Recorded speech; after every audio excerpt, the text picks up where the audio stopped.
Welcome to Mana News, the fastest regional news. Parvathipuram RTC complex ANL courier parcel service point లో bomb పేలుడు, నలుగురికి తీవ్ర గాయాలు.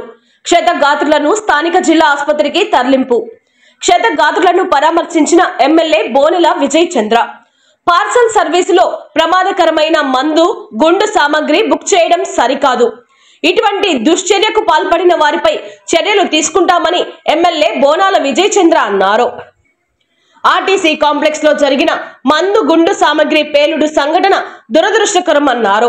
ఆవేదన వ్యక్తం చేసిన పార్వతీపురం ఎమ్మెల్యే బోనెల విజయ్ చంద్ర, ప్రతిరోజు వివిధ ప్రాంతాల నుండి ప్రజలకు అవసరమైన ఉపయోగమైన వస్తువులను అతి వేగంగా రవాణా చేసేందుకు పార్సల్ సర్వీసులు పనిచేస్తున్నాయని, అటువంటి పార్సల్ సర్వీసులు నిషేధిత వస్తువులను రవాణా చేసి ప్రజల ప్రాణాలకు హాని కలిగించే విధంగా చేయడం ఎంతవరకు సమంజసం కాదని పార్వతీపురం ఎమ్మెల్యే బోనెల విజయ్ చంద్ర ఆగ్రహం వ్యక్తం చేశారు.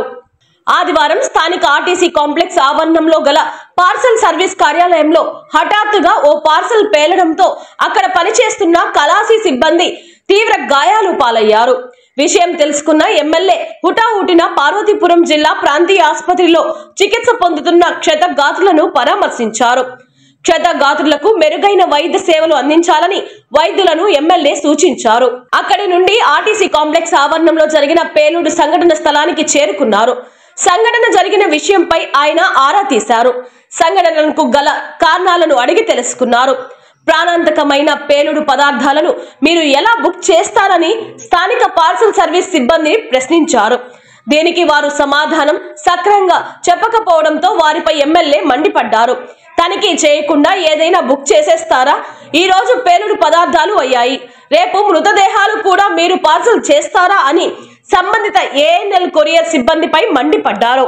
ఈ సందర్భంగా ఎమ్మెల్యే మాట్లాడుతూ, కేవలం సర్వీసు డబ్బులకు ఆశపడి ప్రాణాంతకమైన పేలుడు పదార్థాలను బుక్ చేసుకున్నారని, ఈ విషయంపై పూర్తి స్థాయిలో దర్యాప్తు చేయించి సంబంధిత బాధ్యులపై చర్యలు తీసుకోవడం జరుగుతుందని అన్నారు. ఈ ఘటన జరగడం దురదృష్టకరమని, అందరూ పండగ వాతావరణంలో ఉన్న సమయంలో ఇటువంటి ఘటన బాధాకరమని ఆవేదన వ్యక్తం చేశారు. ఇటువంటి దశలకు పాల్పడిన వారిని క్షమించేది లేదని అన్నారు.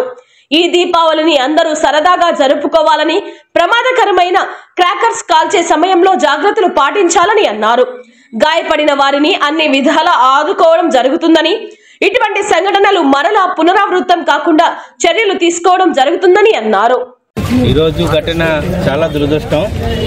అందరూ పండగ వాతావరణం ఉండగానే ఎక్కడ జరిగిన విధంగా మన పార్వతీపురం ఈరోజు బస్ స్టాండ్లో పార్సిల్లో క్రాకర్స్ పంపించడం అనేది నిజంగా ఇలాంటి దుశ్చర్య చేసిన వాళ్ళకి ఏమనాలో అర్థం అవ్వట్లేదు. బస్సులో పంపించున్నారు దాన్ని. ఇంకా బస్సులో ఇంకా అదేమైనా ప్రమాదం జరుగుంటే బస్సులో ఎంతమందికి అయ్యేది. దీనిపైన ఇప్పుడే పోలీసులకు కూడా క్లియర్గా ఇన్స్ట్రక్షన్ ఇవ్వడం జరిగింది. ఎవరైతే పంపించారో 5 పైన కూడా కానీ కఠినంగా క్రమశిక్షణ చర్యలు తీసుకోవాలని కోరుకుంటున్నాం. ఈరోజు మీడియా ముఖంగా పార్వతీపురం ప్రజలందరికీ కోరుకుంటున్నాను, దీపావళి మన పండుగల్లో అతి పవిత్రమైనది.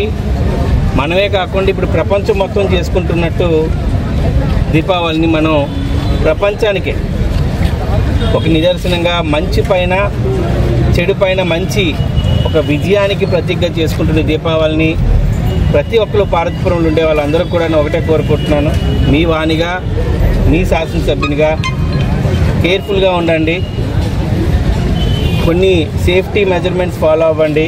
క్రాకర్స్ కాల్చే విషయంలో కానీ, అలాగే ఈ బాంబులు యువకులు మరి ఎక్కువ ఉంటే ఎవరైతే ఉన్నారో వాళ్ళు కూడా ఈ తారాజువులు ఏదైతే ప్రమాదకరంగా ఉన్నాయి అనే వాటిపైన కొంచెం కేర్ఫుల్గా ఉండండి. వీలైతే మాత్రం ఈ పండగని సాంప్రదాయకంగా దీపావళి అంటే దీపాల వరుసని అంటే ఒక పద్ధతిగా చేసుకునే విధంగా తిరిగి మళ్ళీ పునఃప్రారంభించండి. ప్రమాదకరంగా ఉండే క్రాకర్స్తో చాలా భద్రంగా జాగ్రత్తగా ఉండాలని మీ ద్వారా, మీడియా ద్వారా పార్వతీపురం ప్రజలందరికీ కూడా తెలియజేసుకుంటున్నాను. సేఫ్ దీపావళి, హ్యాపీ దీపావళి అందరికీ. అయితే ఈరోజు ఘటన నలుగురు క్షతగాత్రులను కూడా చూడడానికి వెళ్తున్నాను. అది కొంచెం మమ్మల్ని ఇప్పుడు కలిసివేసిన విషయం. ఆ వీడియోస్ చూస్తుంటేనే చాలా భయంగా ఉంది, బాధగా ఉంది. వాళ్ళ కుటుంబాలందరికీ కూడా సానుభూతి తెలియజేస్తున్నాను. మరొకసారి పార్వతీపురం ప్రజలు ఎవరైతే ఉన్నారో అందరూ కూడా చాలా జాగ్రత్తగా దీపావళి చేసుకోవాలని కోరుకుంటున్నాను. ధన్యవాదాలు.